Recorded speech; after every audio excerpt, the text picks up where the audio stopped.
सभी मसीह बहन भाइयों को जो हमारी कलीसिया से हैं या हमें यूट्यूब के माध्यम से देख रहे हैं, आप सभी को प्रभु यीशु मसीह में जय मसीह की। आज का वचन जो है, हम इससे पहले कि मैं वचन को शुरू करूं, मैं आपसे बात करना चाहता हूं कि कोविड-19 की जो सिचुएशन है, इसने हमें ऐसा बना दिया है कि हम लोग दूर हो चुके हैं। फिजिकली हम लोग दूर हैं, शारीरिक रूप से हम एक दूसरे से दूर हैं। आज चर्चेस नहीं लग रही हैं, बहुत सारी सार्वजनिक जगहें जो हैं वो बंद कर दी गई हैं।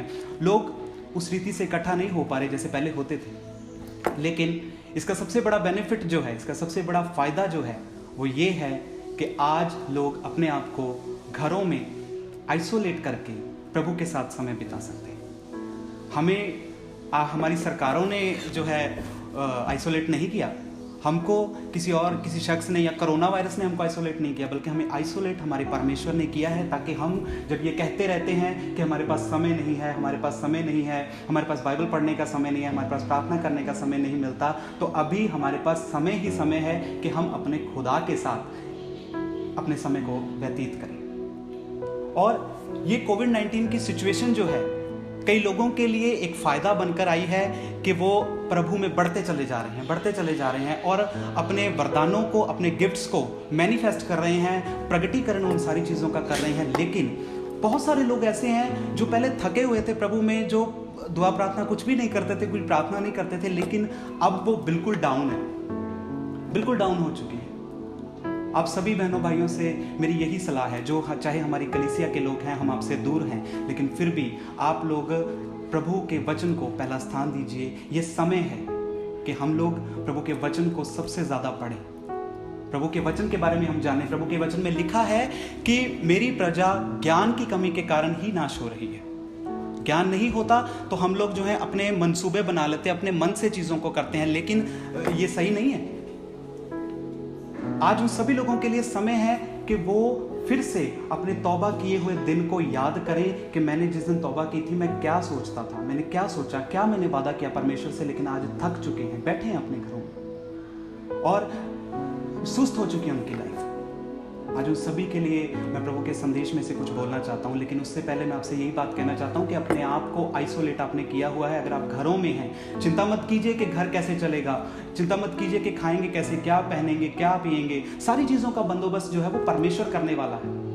और इस चीज़ को आपने लास्ट ईयर देखा होगा कि परमेश्वर ने अद्भुत अलौकिक तरीके से हर चीज़ को हमारे लिए मुहैया किया है। तो हमें खाने पीने की चिंता नहीं होनी चाहिए। चिंता ये होनी चाहिए कि हम परमेश्वर के वचन को पढ़ रहे हैं या नहीं पढ़ रहे। जब आप पुराने नियम में आमोस नबी की किताब को जब आप देखोगे तो वहां पर लिखा है कि ऐसा भी समय आएगा कि जब लोगों के पास खाने की कमी नहीं होगी, पीने की कमी नहीं होगी, लेकिन एक चीज की कमी होगी और वो है परमेश्वर का वचन। अजीजों, ये थोड़ा समय और है, ये बदतर होने वाली है, सिचुएशन अभी और भी ज्यादा क्रिटिकल होने वाली है। उस समय में सिर्फ हमें प्रभु का वचन ही बचा सकता है।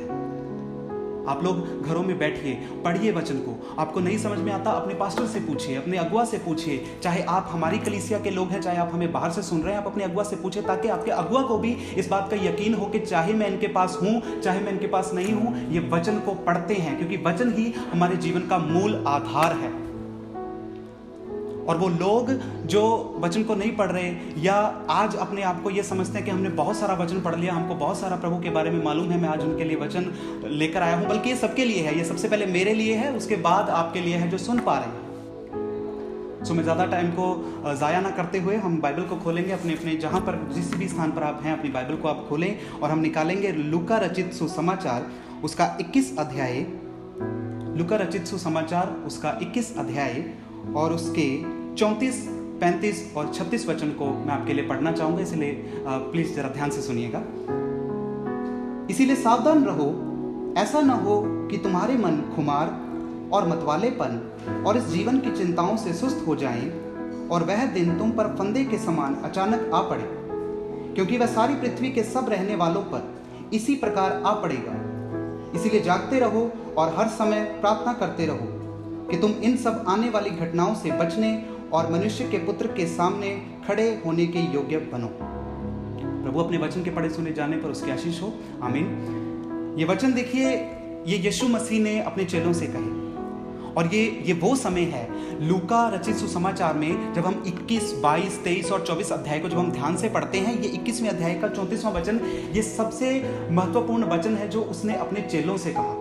अपने चेलों से ये ऐसे कहा क्योंकि यीशु मसीह जो था वो मरने पर था, उसकी मौत होने वाली थी, थोड़े समय के बाद ही उसकी मौत होने वाली थी।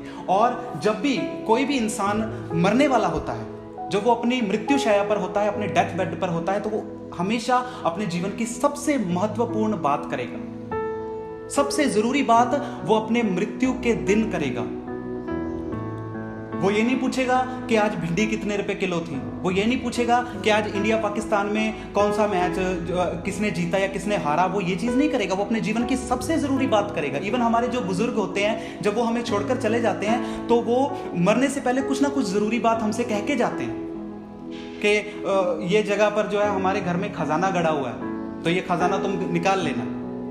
ऐसी आखिरी बात, बहुत महत्वपूर्ण बात करके जाता। उसी रीति से यीशु मसीह ने ये आखिरी बात अपने चेलों से करी और अपने चेलों से कही, ताकि कलीसिया को चेलों से ये बात कही, उन चेलों से जो चेले उसके साथ 3-3.5 साल तक उसके साथ सेवा में विलीन थे, उनके साथ की बात कही और उनसे कहा कि सावधान रहो, कहीं ऐसा ना हो कि तुम्हारे मन घमंड से, मतवालेपन से और इस जीवन की चिंताओं से भर जाएं और वो दिन परीक्षा की नाई तुम पर आ पड़े। हालेलुया। अजीजों, हमारे ऊपर भी वो दिन अब आने वाला है, वो परीक्षा का दिन आने वाला है, वो लास्ट एग्जाम हमारा होने वाला है। जब हम अपने प्रभु को बताएंगे, हम उसका इकरार करेंगे, इनकार करेंगे, ये हमारे ऊपर डिपेंड करता है। लेकिन ये तब जब हम सावधान रहेंगे और हमको ये याद रहेगा, हम जागते रहेंगे कि प्रभु हमें देख रहा है। और चेलों से ये बात क्यों कही प्रभु ने? क्योंकि चेले जो थे वो कहीं ना कहीं घमंड में, मतवालेपन में, इन जीवन की चिंताओं में भर चुके थे। और उसकी बात मैं आपसे आगे करूंगा, क्योंकि जब हम इसका 22वां अध्याय पढ़ते हैं, 22वें अध्याय में, लूका के 22वें अध्याय में जब हम 24वीं आयत पढ़ते हैं, वहां पर लिखा है कि तब उनमें यह वाद विवाद हुआ कि उनमें से बड़ा कौन है। इस बात की वजह से यीशु मसीह ने उनको यह बात कही कि सावधान रहो, कोई तुम्हें भरमाने ना पाए, जागते रहो, प्रार्थना करते रहो, क्योंकि उन्होंने शैतान को अपने बीच में कार्य करने दिया। क्योंकि यीशु मसीह ने यह कहा था कि अपने आप से प्रेम करो, अपने पड़ोसी से प्रेम करो और प्रेम की भाषा ही तुम में होनी चाहिए। लेकिन वो इस बात के पीछे लड़ने लग गए, इस बात के पीछे लड़ने लगे कि हम में से बड़ा कौन है, हम में से ऊंचा कौन है, महान कौन है। तो यीशु मसीह ने यह बात कही कि शैतान ने तुमको मुझसे मांग लिया है। जब हम इसी के 31वें वचन को पढ़ते हैं, 22 अध्याय के 31वें वचन को पढ़ते हैं, तो वहां पर लिखा है, शमौन, हे शमौन, देख शैतान ने तुम लोगों को मांग लिया है कि गेहूं के समान फटके, परंतु मैंने तेरे लिए विनती की कि तेरा विश्वास जाता ना रहे, और जब तू फिरे तो अपने भाइयों को स्थिर करना। यीशु मसीह ने साफ साफ जो है पतरस को यह बात बोल दी कि तुम में वाद विवाद होने लग चुका है, तुम में शैतान जो है एंटर कर चुका है, तुम्हारे अंदर शैतानी बातें आ चुकी हैं। हालांकि तुम 3-3.5 साल से मेरे साथ रहे हो, लेकिन फिर भी तुम सीखे नहीं हो, तुम लड़ रहे हो इस बात के लिए कि कौन बड़ा है कौन छोटा है। और यीशु मसीह ने इस बात को उन्हें बताया कि तुम में सबसे बड़ा मैं हूं, लेकिन फिर भी मैंने तुम्हारे पांव धोए हैं, मैं दीन होकर चल रहा हूं, तो तुम क्यों नहीं। और उनमें यह वाद विवाद हुआ और प्रभु ने कह दिया कि तुमको गेहूं की डाली के समान उसने मुझसे ले लिया है, ताकि वो तुमको फटके। जब हम गेहूं की टहनी को जब हम फटकते हैं तो सारी की सारी गेहूं झड़ जाती है और वो खाली रह जाता है। और ये चीज शैतान ने कर दी। और तब जो है यीशु मसीह ने बोला कि मैं पकड़वाया जाऊंगा और ये सारी चीजें होंगी। तब इसी के 33वें वचन में हम पढ़ते हैं कि जब उसने उससे कहा, पतरस ने कहा कि हे प्रभु, मैं तो तेरे साथ बंदी गृह में जाने के लिए क्या, मैं तो तेरे साथ मरने के लिए भी तैयार हूं। तब प्रभु ने कहा कि क्या तू मेरे साथ मरने के लिए तैयार है? मैं तो आज ही तुझे कहता हूं कि आज मूर्ख बांध ना देगा जब तक तू 3 बार मेरा इनकार कर लेगा कि तू मुझे नहीं जानता। पतरस हर चीज में जल्दबाजी करने वाला इंसान था, हर चीज में जल्दबाजी करनी उसने यही बात कहनी कि प्रभु, क्या हम तो जो है, तू कहता है कि जेल में जाने के लिए, मैं तो तेरे साथ मरने के लिए भी तैयार हूं। ये वही चीज है जो हमने पहले पढ़ी 21वें अध्याय के 34वें वचन में, कि उसने कहा कि सावधान हो जाओ, घमंड, मतवालेपन और संसार की चिंताओं में ना डूबो, क्योंकि तुम हवा में बात करते हो, तुमको मालूम नहीं है। इसलिए मैं तुमको कह रहा हूं कि सावधान रहो, जागते रहो, प्रार्थना करते रहो, तभी तुम परमेश्वर के सामने खड़े रहने के योग्य बन सकते हो, वरना नहीं बन सकते। तुम लोग दुष्टात्माओं को निकालते हो, इससे प्रभु को कोई फर्क नहीं पड़ता। हम लोग भविष्यवाणियां करते हैं, इससे प्रभु को कोई फर्क नहीं पड़ता। हम बड़ी बड़ी कलीसिया लगाते हैं, बड़े चर्च लगाते हैं, इससे प्रभु को कोई फर्क नहीं पड़ता। फर्क पड़ता है प्रभु को इससे कि क्या हम जागते रहते हैं और हमको मालूम है कि हम कहाँ गलत हैं या कहाँ सही हैं, हम परमेश्वर के साथ कहाँ पर खड़े रहने के योग्य हैं। प्रभु के वचन में यहाँ पर लिखा है कि तुम जब जागते रहोगे, प्रार्थना करते रहोगे, सिर्फ तभी ही तुम प्रभु के सामने खड़े रहने के योग्य रहोगे, ना कि तब जब तुम बड़ी बड़ी सभाएं करोगे, तुम्हारी जो है हजारों गांवों में सेवाएं होंगी और तुम जो है बड़ी बड़ी भविष्यवाणियां करोगे और तुम जो है हाथ रखोगे और लोग चंगे हो जाएंगे, मुर्दों को जिंदा करोगे तो लोग चंगे हो जाएंगे। प्रभु ने ऐसा कुछ भी नहीं बोला। हालेलुया। लेकिन प्रभु ने यह बात कहा कि जागते रहो और प्रार्थना करते रहो। पतरस जो था इसी बात में हो गया कि हम तो यीशु मसीह के साथ रहते हैं, यीशु मसीह जो ग्रेट ग्रैंड मास्टर है उसके हम चेले हैं, हमको क्या हो सकता है, हमारे अंदर कैसे शैतान काम कर सकता है। हम तो यीशु मसीह के साथ साथ चलते हैं, यीशु मसीह के साथ खाना खाते हैं, यीशु मसीह के साथ सोते हैं, गलील में जाते हैं, यर्दन में जाते हैं, इधर उधर जाते हैं, सारी जगह पे हम गए हैं, यीशु मसीह के साथ साथ गए हैं। अपने को क्या फर्क पड़ने वाला, मैं तो पानी पर भी चला हूं। लेकिन प्रभु ने कहा कि तेरा मन जो है घमंड से भर गया, तू मतवाला हो चुका है और तू मेरा 3 बार इनकार करेगा। तू मरने की क्या बात करता, तो मेरा 3 बार इनकार कर देगा। और ये हुआ भी। उसके बाद हम देखते हैं कि गतसमनी के बाग में जब यीशु मसीह उनको लेकर गया, तो यीशु मसीह ने कहा कि बैठो यहाँ पर प्रार्थना करो। और यीशु मसीह एक अलग जगह पर प्रार्थना करने चला गया। इस अध्याय को आप सभी लोग जानते हैं। आप जब भी घर पे अब इसको जब आप पढ़ें वचन के बाद, तो 21, 22, 23 और 24 अध्याय को बड़े ध्यान से पढ़ें। और वहां पर यीशु मसीह प्रार्थना करने चला गया और जब वो वापस आया तो क्या चेले प्रार्थना कर रहे थे? बिल्कुल नहीं, वो सो रहे थे। और यीशु मसीह ने कहा कि क्या तुम मेरे साथ घंटा भर भी ना जाग सके? देखो वो समय आता है कि तुम्हारे ऊपर अब परीक्षा आने ही वाली है, तुम्हारे ऊपर अब परीक्षा आ जाएगी और तुम उसमें हार जाओगे। और ऐसा हुआ भी। जब उसको पकड़ के ले गए, पतरस पीछे पीछे जा रहा था उसके। पतरस को किसी ने पूछा, क्या तू वही नहीं जो उस गलीली मनुष्य के साथ रहता है? तो पतरस ने कहा, नहीं मैं नहीं जानता उसको। दूसरी बार फिर यही बात हुई, तीसरी बार फिर यही बात हुई और पतरस जो है मुकर गया। और बाइबल में लिखा है कि मुर्ग ने जब बांग दी तो पतरस फूट फूट कर रोया, अपने घुटनों में सिर देकर वो रोया कि प्रभु मैंने तेरी बात क्यों नहीं मानी, मैं सावधान क्यों नहीं रहा, मैंने प्रार्थना क्यों नहीं की, मैं इसी घमंड में क्यों रहा कि मैं तो यीशु मसीह को जानता हूं, मैं तो यीशु मसीह का चेला हूं, मैं तो बड़ा मेन चेला हूं, मैं तो पानी के ऊपर चला हूं, मैं प्रभु ये चीजें भूल क्यों गया। अगर यीशु मसीह प्रार्थना करता था, आप जहां कहीं भी देखोगे वो एक चमत्कार करता है और जैतून पर्वत पर जाकर प्रार्थना करता है। वो कभी चमत्कार करता है तो जंगल में जाकर प्रार्थना करता है। यीशु मसीह को अगर प्रार्थना की जरूरत थी तो हमें कितनी है।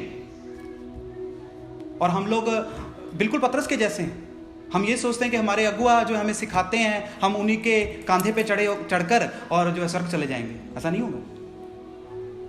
ये समय है अजीजों कि हम लोग प्रार्थना करें, सावधान रहें, कहीं ऐसा ना हो कि शैतान हमको भरमा ले और जो है हम जीवन की चिंताओं में पड़कर और यही सोचते रहें कि हमको सब कुछ मालूम है।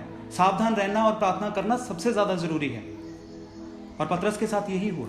पतरस रोने लग गया कि प्रभु मैं पहचान नहीं पाया कि तूने मुझे क्या कहा था। सावधान रहो, प्रार्थना करते रहो। आज हम भी यही सोचते होंगे कि मैं तो हफ्ते में 3 उपवास रखता हूँ, मैं तो दिन में 4 बार प्रार्थना करता हूँ या करती हूँ, मैं तो इतनी सेवा करता हूँ, मैं तो उतनी सेवा करता हूँ, मैंने तो लोगों को बहुत वचन सुनाया है। लेकिन अगर सावधान नहीं है तो हम भी गिरने वाले हैं। परीक्षा आने वाली है और हम गिर जाएंगे। पतरस पर आई और वो गिर गया। वो तो कह रहा था मैं तो प्रभु तेरे साथ मरने के लिए तैयार हूं, लेकिन जब पूछा तो कहता मैं तो यीशु मसीह को जानता तलक नहीं हूं, तो गिर गया अपनी परीक्षा में। हालेलुया।